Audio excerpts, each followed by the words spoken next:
¿Qué reto nos ponemos? No tengo ni idea. Métele 4 duros y total. Se puede participar igual.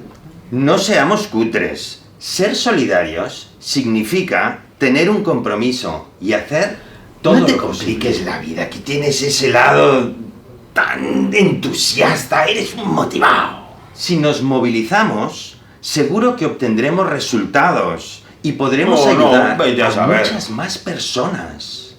Y además, tendremos un reto conjunto que podremos conseguir entre todos y un todas. momento.